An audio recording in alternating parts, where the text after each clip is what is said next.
7장 1절에서 10절.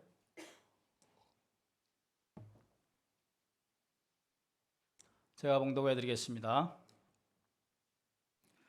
이 일 후에 바사 왕 아닥사스다가 왕위에 있을 때에 에스라라 하는 자가 있으니라. 그는 스라의 아들이요 아사랴의 손자요 힐기야의 정손이요 살룸의 현손이요 사독의 5대 손이요 아이두의 6대 손이요 아마랴의 7대 손이요 아사랴의 8대 손이요 머라요스의 9대 손이요 서라히야의 10대 손이요 우시엘의 11대 손이요 붓기의 12대 손이요 아비수아의 13대 손이요 비나스의 14대 손이요 엘라살의 15대 손이요 대제사장 아론의 16대 손이라. 이 에스라가 바벨론에서 올라왔으니 그는 이스라엘의 하나님 여호와께서 주신 모세의 율법에 익숙한 학자로서 그의 하나님 여호와의 도우심을 입음으로 왕에게 구하는 것은 다 받는 자이더니 아닥사스다 왕 제7년에 이스라엘 자손과 제사장들과 레위 사람들과 노래하는 자들과 문지기들과 너디님 사람들 중에 몇 사람이 예루살렘으로 올라올 때에 이 에스라가 올라왔으니 왕의 제7년 다섯째 달이라. 첫째 달 초하루에 바벨론에서 길을 떠났고 하나님의 선한 손에 도우심을 입어 다섯째 달 초하루에 예루살렘에 이르니라. 에스라가 여호와의 율법을 연구하여 준행하며 율례와 규례를 이스라엘에게 가르치기로 결심하였었더라. 아멘. 찬양대에 찬양이 있겠습니다.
할렐루야.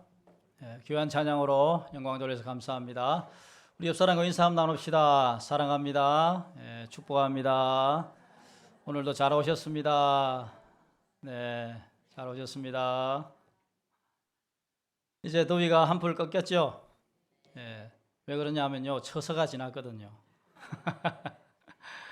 처서가 지나면 이제 더위가 한풀 꺾이고 이제 가을의 문턱에 이제 들어서게 됩니다. 이제 우리의 몸과 마음도 뭔가 새로움으로 시작해야 될 시점이다, 그런 생각을 해봅니다. 저는 오늘 이 본문 말씀을 가지고 무엇을 결심하며 살까요? 이런 제목으로 함께 말씀을 나누겠습니다. 무엇을 결심하고 또 어떤 것을 결심하느냐에 따라서 우리 인생이 참 많이 달라질 수 있습니다.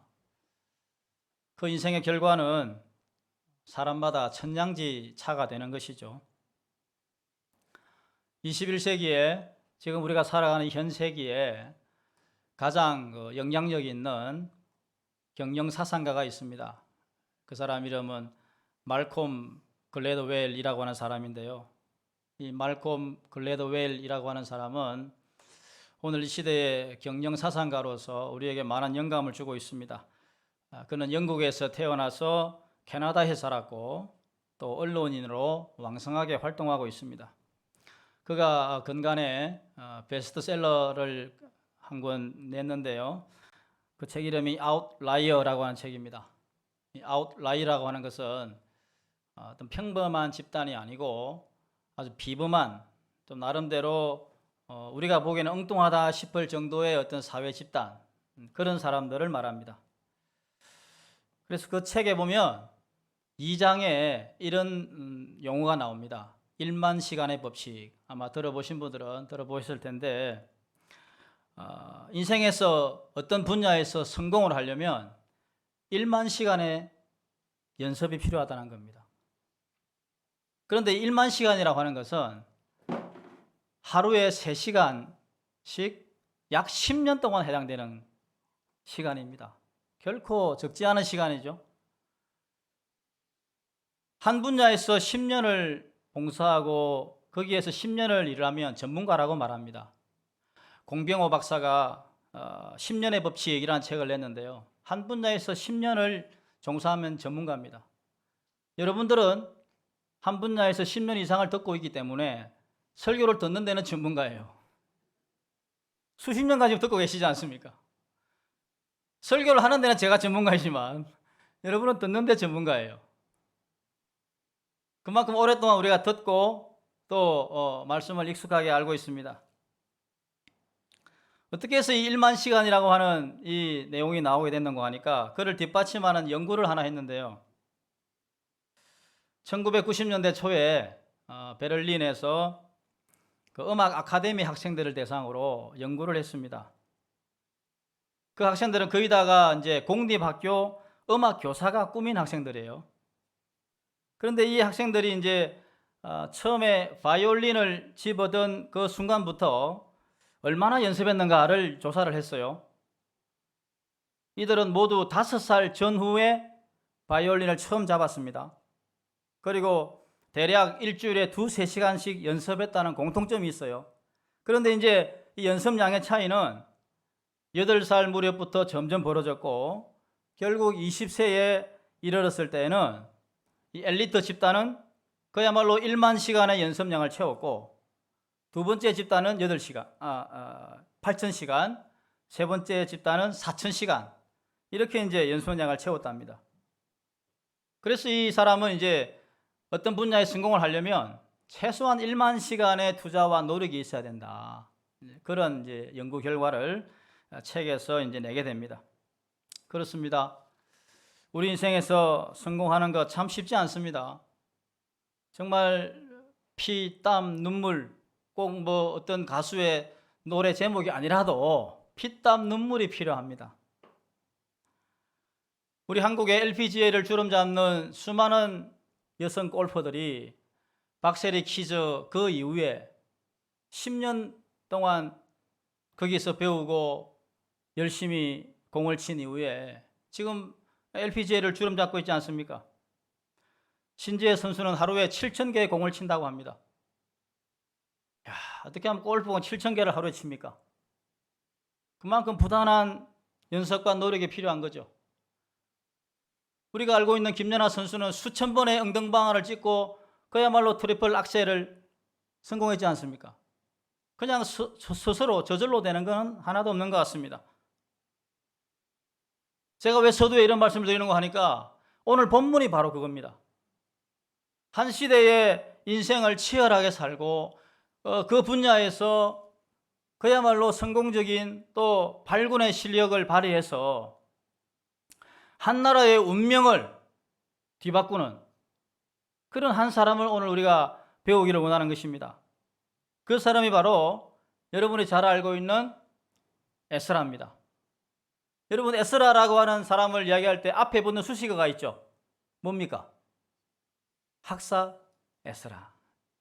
옛날 어른들은 다 아실 겁니다. 항상 에스라 할 때는 학사 에스라, 학사 에스라 꼭 붙여서 이야기를 했어요. 그 학사 에스라가 살아갔던 그 시대에 그가 어떻게 해서 이제 그러한 일들을 감당할 수 있었는지를 우리가 살펴보기 원하는데요. 자, 학사 에스라를 소개하는 문장이 이제 5절부터 6절에 등장하는데요. 학사 에스라를 어떻게 소개하는가? 첫 번째로는 5절 말씀에 바벨론에서 올라온 대제사장 아론의 16대 손이다, 그렇게 소개하고 있습니다. 대제사장 가문의 16대 손입니다. 그런데 지금 에스라가 살고 있는 삶의 현장은 고국 이스라엘이 아니에요. 고국 이스라엘이 바벨론 제국에 멸망하고 난 다음에 지금 포로지에서 살아가고 있는 겁니다. 그것도 포로 2세, 3세 정도 됩니다. 포로 1세대가 아니에요. BC 586년에 남유다가 망했으니까 지금 이 시대는 BC 한 500년대 경이거든요. 그러니까 100년이 훨씬 지난 어떤 한 시점에 지금 이제 에스라가 포로 귀환을 이제 하고 있는 상황이니까 이민 몇 세대 정도 되는 겁니다. 자, 여러분, 이민 2세, 3세 정도 되면요, 한국말 모릅니다. 지금 미국에 살고 있는 많은 이민 2, 3세들, 저도 근간에 LA에서 목회하는 동기를 한번 만났는데 두 자녀를 데리고 왔더라고요. 참 보고 있으니 참 희한하더라고요. 애들은 영어로 말하고 부모는 한국말로 답하고, 부모는 한국말로 말하고 애들은 영어로 답하고. 그게 이민 1.5세, 불과 미국 한 지 20, 30년밖에 되지 않았는데 그게 이민 1.5세들의 현실이에요. 그런데 지금 에스라는 거의 100년이 지난 세월입니다. 그런데도 대제사장 가문의 16대 손으로서 그가 이스라엘을, 그 땅을 밟아본 적도 없고 예루살렘에서 제대로 제사를 지내본 적도 없고 또 이스라엘 문화를 제대로 본 적도 없는 사람이 어떻게 해서 16대 손이라고 하는 이 어떤 명제를 가지고 그 정체성을 유지할 수 있었는가? 이게 중요한 것이죠. 그러니까 한국말로 말하고 영어로 답하고 영어로 말하고 한국말로 답하는 그게 아니라 이스라엘 언어와 문화와 전통, 제사, 예배, 율법 두루마리, 이걸 달달 외운 겁니다. 누가 에스라를 툭 치면 창세기가 튀어나오고 누가 에스라를 툭 건들면 모세의 오경이 바로 튀어나오는 거예요.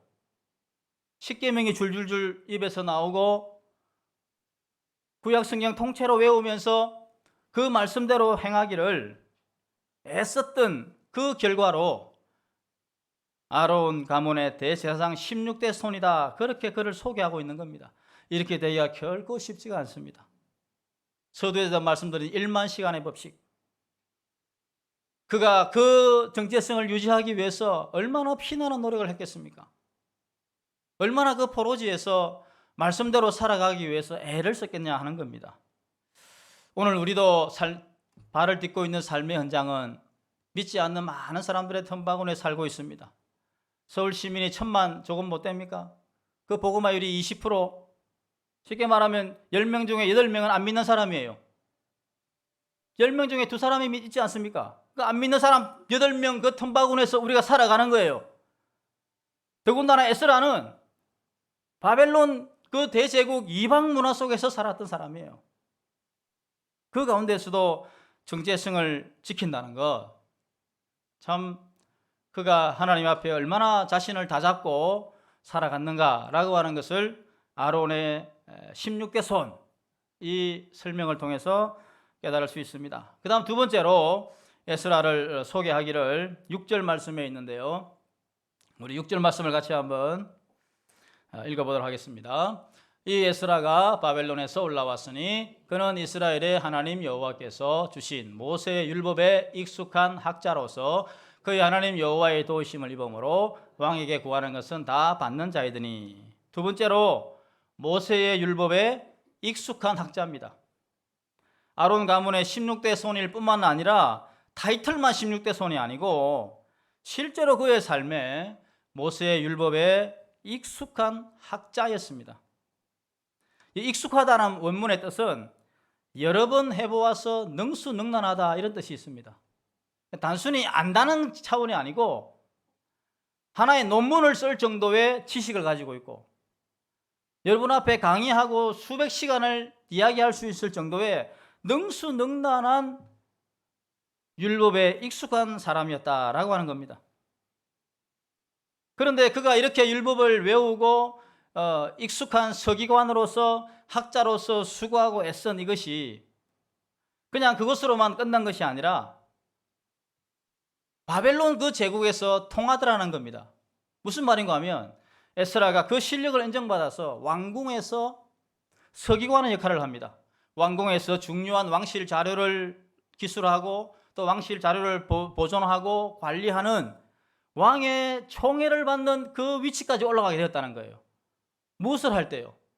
여호와의 율법을 지키기 위해서 애쓰고 그 율법 두루마리를 외우고 그 율법 두루마리를 연구하고 애쓴 그 발군의 실력을 인정받아서 페르시아 그 대제국에서도 왕의 신임을 받는 아주 엘리트 그룹으로 쓰임을 받았다는 거예요.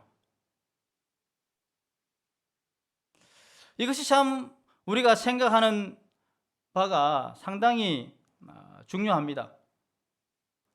그렇기 때문에 단순히 에스라는 하나님의 말씀 율법 두루마리 여기서 끝난 것이 아니라 그것을 삶에 적용해서 그 포로지에서 영향력을 끼치는 사람이었다, 그렇게 이해할 수 있다는 겁니다.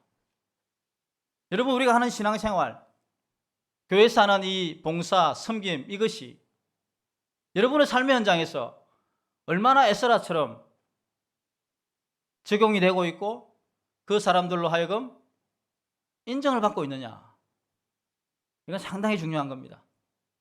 교회에서만 인정받는 이 절반의 신앙이 아니라 우리의 삶의 현장에서 발군의 실력을 발휘하고 여러분이 영향력을 끼치는 그런 성도로서 자리매김할 수 있다는 것, 우리는 에스라를 통해서 다시 한번 도전을 받게 됩니다. 그 다음 세 번째 에스라를 소개하기를 금방 읽었던 6절 하반절에 보면 여호와의 도우심을 입음으로 왕에게 다 받는 사람이다, 그렇게 기록합니다. 금방도 말씀드렸지만 자신이 하나님 말씀대로 살려고 애쓰고 율법을 연구하고 애쓴 이것이 왕에게도 신임을 얻어서 왕에게 구하는 것은 무엇이든지 다 받는 그런 인정을 받는 사람이었다는 겁니다. 자, 그런데 여기서 우리가 한 가지 생각해 봐야 할 것은 이스라엘 포로기 사회에서 공통점이 하나 있어요. 공통점. 이 중요합니다. 무슨 공통점이냐면 우리가 잘 아는 느헤미야, 오늘 본문의 에스라, 또 에서더, 또 다니엘, 이런 사람들이 다 포로기 사회에 활동했던 사람들이거든요. 그 사람들의 공통점이 뭐냐 그러면 하나님과 사람 앞에 인정받는 사람이었다는 겁니다. 그 사람들의 공통점이에요. 이거 제가 이야기하는 게 아니고 성경에 그렇게 되어 있습니다. 그 성경을 연구하다 보면 하나님과 사람 앞에 인정받았다, 이것이 공통점이에요. 잠언서 3장 4절 말씀에는 하나님과 사람 앞에 은총과 귀중히 여김을 받으리라, 그렇게 성경이 말씀했어요. 어떨 때요? 우리가 하나님 말씀대로 살 때, 율법을 준행할 때 하나님뿐만 아니라 사람에게도 사랑받고 인정받는 사람이 된다는 겁니다. 바로 에스라가 그것을 증명을 해주고 있습니다. 그렇습니다. 하나님께 사랑받는 사람은 어디에 가나 사람들에게 인정받습니다. 사랑받습니다. 하나님께 인정받는 사람은 어디 가나 성공합니다. 그건 요셉이 그렇습니다. 형통함을 입었더라. 여호와께서 그를 형통케 하셨더라. 하나님께 사랑받는 이것은 결국 우리의 삶에 형통으로 나타난다. 이것을 우리는 에스라, 이 학사 에스라를 통해서 깨달을 수 있다고 하는 것입니다. 자, 여기서 우리가 한 가지 더 살펴봐야 할 것은 7절 말씀입니다. 7절 말씀에 보면 좀 독특한 단어가 나옵니다. 7절 같이 한번 읽어봅시다.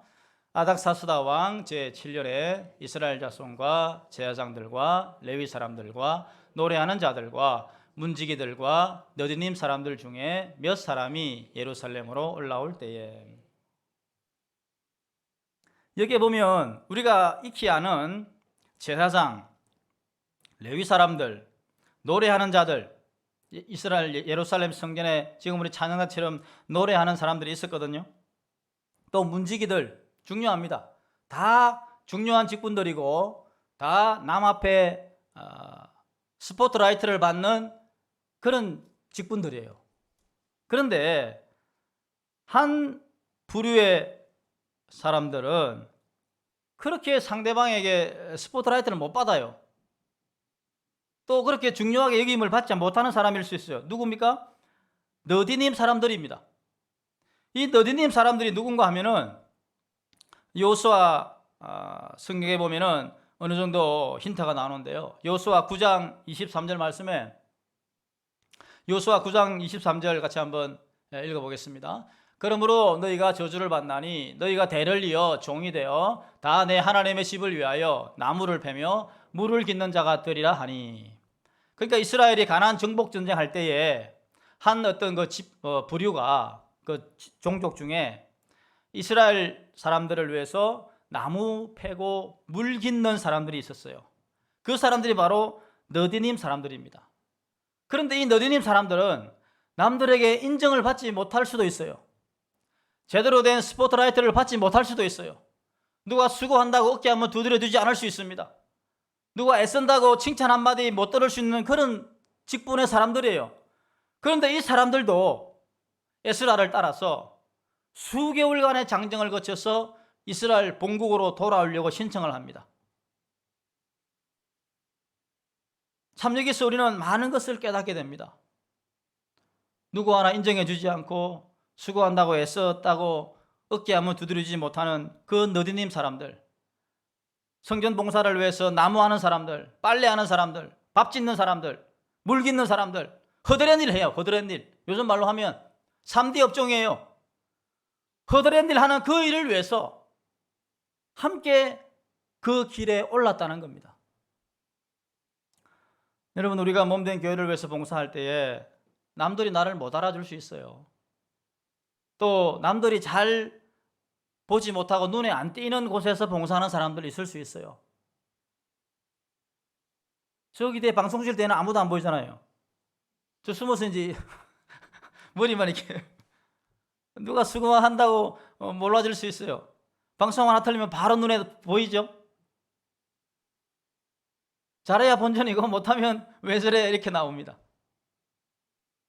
교회에서 제일 한직이라고 하면 좀 어폐가 있는데요. 어디냐면은 지하 주차장에서 차량 봉사하는 사람들. 우리 교회는 지하 주차장이 없습니다만은 좀 규모가 있는 교회는 지하 주차장이 있어요. 거기서 안내봉을 들고 1부, 2부, 3부 예배가 있잖아요. 그러면 뭐 1부 마치고 나가는 사람들, 2부 예배 드리려고 들어오는 사람들 차가 막 엉킵니다. 그럼 그걸 이제 매연 맡아가면서 지하 주차장에서 막 봉사하는 사람들, 누가 잘 알아주지 않아요. 잘해야 본전이에요. 못하면 차가 꼬입니다. 운전하는 사람들이 막 짜증을 낼 수도 있어요. 누가 잘 알아주지 않습니다. 그런데도 묵묵히 그 일을 봉사하는 사람들 많아요. 저 식당 한켠에서 그냥 묵묵히 봉사하는 분도 있고, 또 교회에서 눈에 보이지 않게 허드렛 일을 하며 수고하는 분들도 있습니다. 그런 일 한다고 해서 그게 결코 가벼운 일이 아닙니다. 너디님 사람들은 그 아무도 하지 않으려고 하는 허드렛 일을 위해서 그 머나먼 길을 올랐다는 겁니다.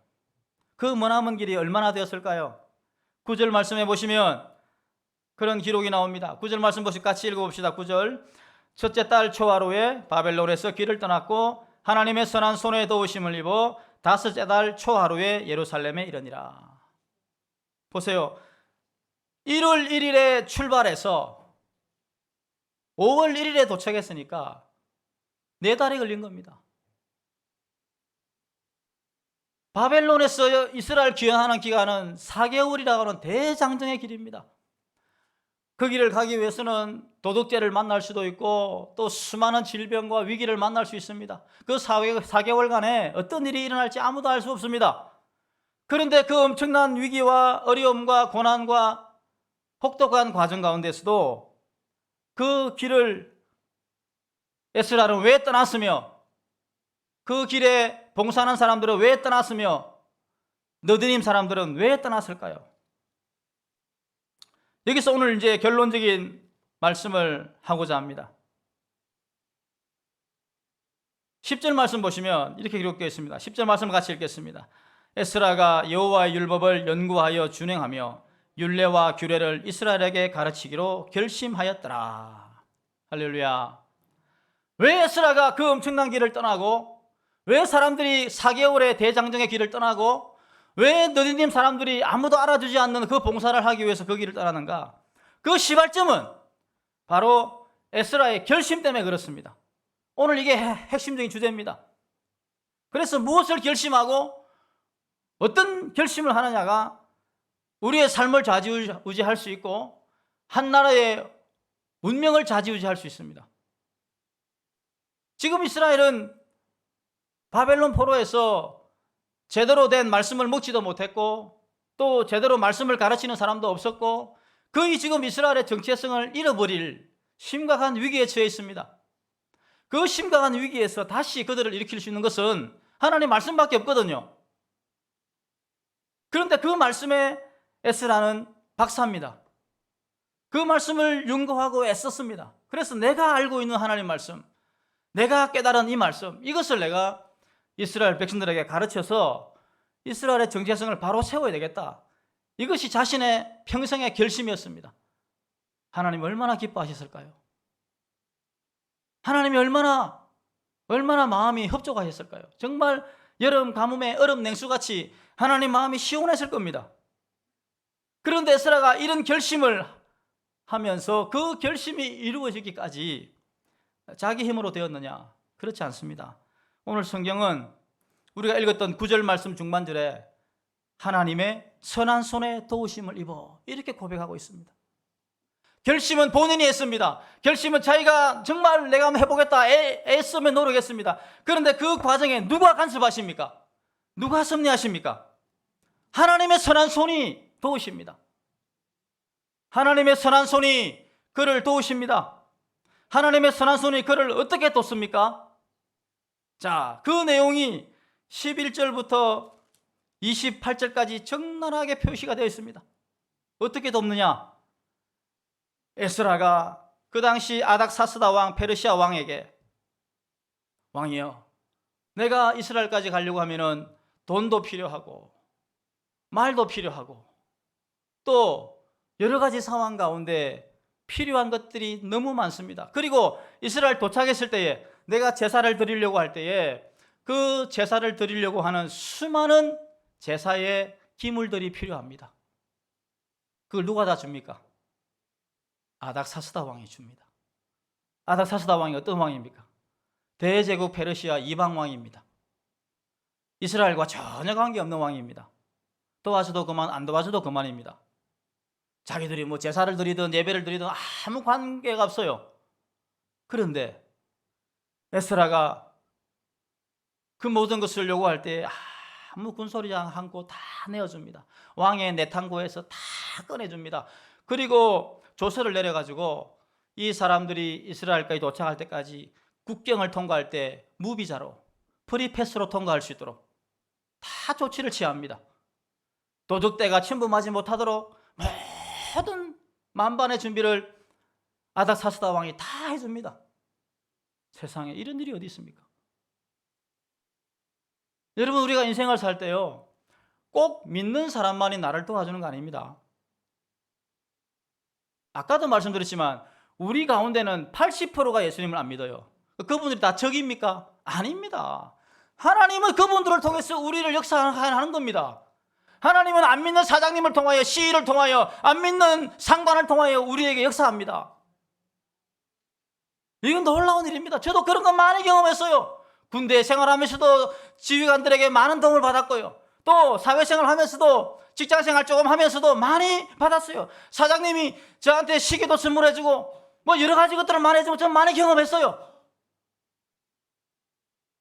내가 말씀대로 살고 하나님 말씀대로 살고 신실하게 살려고만 노력하면 하나님은 안 믿는 사장을 통해서, 안 믿는 리더를 통하여 우리에게 얼마나 극진하게 보호해 주는지 모릅니다. 우리 인생을 살면서 그런 건 많이 경험합니다. 여러분, 아닥사스다 보십시오. 페르시아 왕이 뭐가 답답해서 이런 일을 다 돕습니까? 아까 우리가 성경 읽었지 않습니까? 하나님의 선한 손이 도우셨다고요.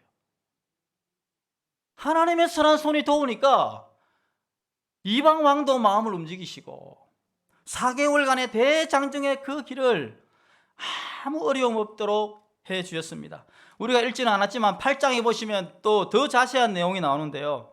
8장 21절에 보면 그 이동한 사람들 중에 노약자들이 있었습니다. 그리고 8장 31절 말씀에는 길에 매복한 대적들이 있었습니다. 노약자들과 또 길에 매복한 도적들, 이 모든 어려움들을 다 이겨낼 수 있도록 여호와 하나님의 선한 손이 그를 도우셨습니다. 그 첫 출발은 바로 에스라의 결심 때문에 그렇습니다. 그가 결심하니 하나님 도우시고 사람들을 도우시고 마음을 움직이시고 할 수 있도록 만반의 상황을 이끌어 가십니다.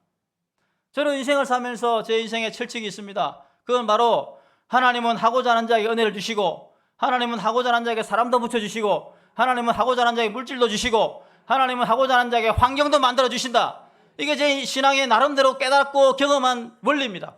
그렇습니다. 하나님은 하고자 하는 자에게 은혜를 줍니다. 에스라가 결심하지 않았으면 이런 일은 일어나지 않는 겁니다. 다른 사람을 통해 했겠죠.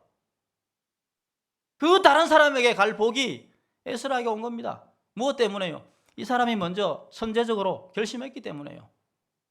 내가 가지고 있는 하나님의 말씀, 이건 나누어야지. 여러분이 가지고 있는 재능, 여러분이 가지고 있는 물질, 여러분이 가지고 있는 노하우, 경륜, 경험, 이걸 주님의 나라 영광을 위해서 나누는 이것이 참 중요한 일입니다.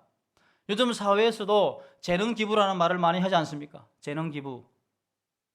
나름대로 악기를 잘 다루는 사람들이 은퇴해서 시니어가 되어서 그 시니어들이 무료로 악기를 가르치고, 또 시니어 봉사자들이 무료로 의료 봉사를 하고, 은퇴한 시니어들이 무료로 재능 기부하는 일들이요, 요즘 사회에 많아요. 내가 가지고 있는 지식, 지혜, 노하우, 이것이 하나님의 영광을 위해서 조금이라도 이바지 된다면은 그걸 이제 기꺼이 내놓는 거죠. 에스라가 바로 그러한 일들을 감당하기 위해서 결심하는 그 출발로 인해서 하나님의 일은 시작되었다. 그렇게 말씀드릴 수 있습니다. 여러분들은 무엇을 결심하시렵니까? 내가 교회 발전을 위해서 어떤 결심을 하고, 여러분이 몸담고 있는 회사, 학교, 직장에서 무엇을 결심하렵니까? 교회에서만 결심하지 마시고요. 여러분 직장의 발전을 위해서 내가 무엇을 결심할까? 회사가 잘 돼야 내가 월급을 받지 않습니까? 회사가 망하면 일자리 잃습니다. 그게 원리입니다. 많은 사람들이 그렇습니다. 그냥 월급만 받으면 되지라고 생각하는데 안 그렇습니다. 회사가 어려우면 나도 어려워지는 거예요. 회사가 폐업하면 나도 일자리 잃는 겁니다. 그러면 내가 이 직장을 위해서 어떤 결심을 하고 내가 헌신해야 될까? 이런 결심이 있어야 되는 거죠. 그러면 그것이 안 믿는 사장을 위해서 일하는 거지만 결국 하나님의 영광을 위해서 일하는 겁니다. 그럼 하나님 복을 주세요. 그럼 하나님 은혜를 주세요. 이게 신앙의 원리입니다. 마지막으로 한 가지만 이야기하고 마치도록 하겠습니다. 어떤 한 결심을 통해서 한 나라의 법을 바꾸고 한 나라의 중요한 제도를 바꾼 사람이 있었는데, 그 사람이 바로 18세기 영국의 유명한 정치가였던 윌리엄 윌버포스라고 하는 사람인데요. 이 윌리엄 윌버포스는 25세에 예수님을 영접했습니다. 그리고 그 인생관이 완전 바뀌어버렸어요. 그래서 출세의 길이 아니라 인류를 위해서 봉사하는 길을 택하겠다는 결심을 했어요. 그런데 그 당시 대영 제국에 해가 지지 않는 나라였지 않습니까? 그러니까 전 세계를 침략하고 노략질해서 노예를 사서 파는 노예 제도가 흥행했거든요. 이 사람 생각에 이 노예 제도는 하나님 말씀과 입에대고 하나님이 싫어하시는 거다. 내가 이 노예 제도를 폐지해야 되겠다. 이런 결심을 했어요. 그 한 사람이. 그 사람이 뭐라고? 예? 한 나라의 법을 바꿔야 되는 일인데 그 노예 제도 폐지를 위해서 목표를 세우고 결심을 하고 그러려면 내가 정치를 해야 되겠다. 그렇게 해서 정치의 길로 입문을 하게 됩니다. 그래서 이제 30세에 영국 하원 의원에 당선이 되고요. 그 후로 오직 영국의 노예제도 폐지 운동만을 위해서 열심히 일했습니다. 그것이 하나님의 뜻인 줄 알고요. 그가 48세 되던 해에 영국 의회는 노예 무역 제도 폐지를 결정을 하게 됩니다. 그리고 그가 노예 폐지의 비전을 세운 지 35년 만인 62세가 되던 해에 노예 제도가 완전히 폐지되었습니다. 그는 64세에 이제 정계 은퇴를 했고 그의 나이가 72세 되던 해에 대영 제국 전역에서 노예 해방법이 통과가 되었습니다. 그리고 그 노예 해방법이 통과된 지 2개월 만에 그는 세상을 떠납니다. 그러니까 25세에 예수님을 영접하고 내가 의미 있는 일을 해야 되겠다 결심을 하고 노예제도 폐지가 하나님 뜻이다라고 생각을 하고 일생을 바친 거예요. 그 수십 년간의 수고를 통해서 한 사람의 그 결심, 그 결단을 통해서 한 나라의 법이 바뀌어지게 버린 겁니다. 그런데 그 당시 미국은 아직까지 노예제도가 있었거든요.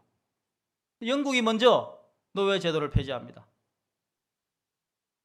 그 당시 이 서구인들은요, 흑인들의 뇌에는 영혼이 없다라고 생각했어요. 우리 선교 역사를 공부하다 보면 그런 내용이 나와요. 그래서 저 흑인들은 영혼이 없기 때문에 죽여도 괜찮다.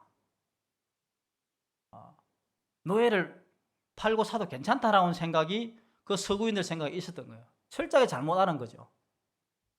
그래서 우리가 뿌리라는 영화 같은 걸 보면 얼마나 비참합니까? 그걸 이 윌버포스가 알고 그 제도를 폐지하기 위해서 애를 쓴 거죠. 이 한 사람의 결심을 통해서 많은 노예들이 해방을 받고 새로운 인생을 살아가게 되었습니다. 그렇습니다. 에스라 한 사람의 그 결심이 이스라엘의 운명을 바꿔놓았고 그들의 영적인 기류를 바꿔놓았고 하나님이 정말 기뻐하실 만한 놀라운 역사를 감당하게 했습니다. 그의 결심 때문에 너디님 사람들이라고 하는 그 부류 아무도 알아주지 않고 인정해주지 않고 수고했다고 어깨 한번 두드려주지 않는 그런 사람들도 애쓰고 노력하고 또 그 일들을 감당했습니다. 혹시 이 가운데 내가 열심히 봉사했는데 왜 누가 나를 알아주지 않나 이렇게 좀 실망하신 분들이 계실는지 모르겠습니다. 결코 실망하지 마시기 바랍니다. 하나님이 다 알고 계세요. 하나님이 다 기억하고 계십니다. 이제 말씀을 맺겠습니다. 우리가 어떤 결심을 하며 사느냐 이건 참으로 중요합니다. 여러분 인생에서 교회를 위해서 또 여러분이 몸담고 있는 가정이나 직장을 위해서 어떤 결심을 하고 내가 살아갈 것인가. 그 결심 때문에 한 공동체가 바뀌어질 수도 있고, 한 가정이 완전히 바뀌어질 수도 있고, 한 회사가 완전히 바뀌어질 수 있다고 하는 것을 우리 오늘 말씀을 통해서 깨닫습니다. 이 말씀이 그냥 지어진 것이 아니라 하나님의 말씀인 줄 우리가 알고, 우리가 비록 에스라와 같은 이런 놀라운 일은 못한다 하더라도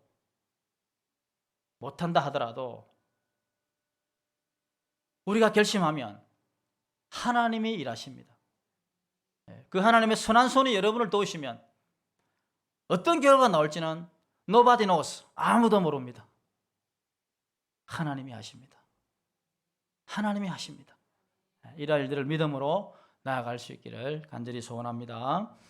우리 한번 찬양하면서 기도할 시간 갖도록 하겠습니다.